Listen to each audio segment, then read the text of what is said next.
I call Alfred Naro. Mr Speaker, thank you, and it's an honour to take the final call on the Crimes, Match Fixing and Amendment Bill in its first reading. Mr Speaker, I do want to say that to the member, Chris Hipkins. Obviously, he probably hasn't had that 101 lesson on history of the Labour Party and dodgy deals and match fixing, as he talks about, and actually I think it's the fault of the Honourable Trevor Mallard. He should have done the 101. He missed the class. When he told him, he would have told him about what happened in 1999 when Helen Clark actually did the deal with Jeanette Fitzsimons down in Coromandel. That's right, Chippy. Chris Hipkins. That's what he did. They did the deal there. So you talk about dodgy deals, but that's okay, because Chris Hipkins wasn't born in 1999. He's still quite young, he's still quite green, and so he can be forgiven. He can be forgiven. He wasn't even a twinkle in the eye. He wasn't even a twinkle in the eye, so he didn't know. Order.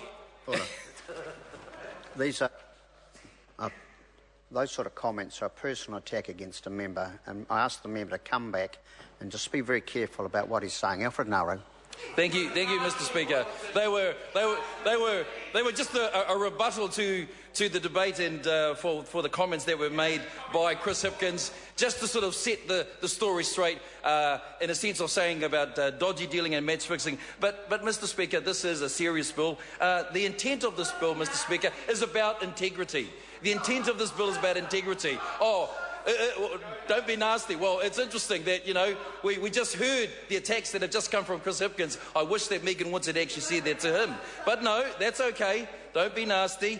Well, this bill actually is not about being nasty. This bill is about integrity. This bill is important because those of us who've actually coached, who've actually managed sports, and a number of people in sports, it's been really important. I know that for many years in helping to coach the rugby teams, the netball teams for my children as they've gone through, and we know that as young children grow up, they love the ability to be able to go out, to enjoy sports, to have fun in sports, and that's really important. And so this bill is about that. It's ensuring that there isn't that sense of corruption inside sports, even at the highest level. Why? Because our young people look at our most senior sports persons and they see that they are their role models, and that becomes absolutely important. So this is around the aspect of ensuring that there isn't that corruption that's in there. Mr Speaker, I was actually in Victoria over in Melbourne last year, and I remember that at the CPA conference there, where other Australian members of Parliament talked about their anti-corruption legislation. They talked about the impact that and the need of that inside the sports, especially around football and especially around cricket. So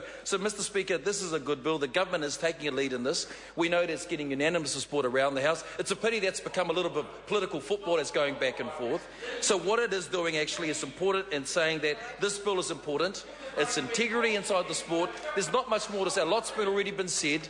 And I know Mr Mallard's there sort of chirping away. But Mr Speaker, we know this bill is important to the House. We look forward to it going in through to Select Committee and being enforced, because it does ensure that just the key word and the intent is the integrity of the sport, which New Zealand uphold in this Parliament, in this country, for all sportsmen. Mr Speaker, I do commend this bill to the House. Members, this debate has concluded. The question is that the motion be agreed to. Those of that opinion will say aye. To the contrary, no. The ayes have it. Crimes, Match Fixing Amendment Bill, first reading. The question is that the Crimes, Match Fixing Amendment Bill be considered by the Law and Order Committee.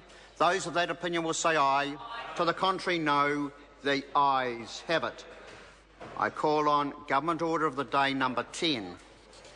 Kai kora te tai o Marukura Marine Management Bill, committee stage.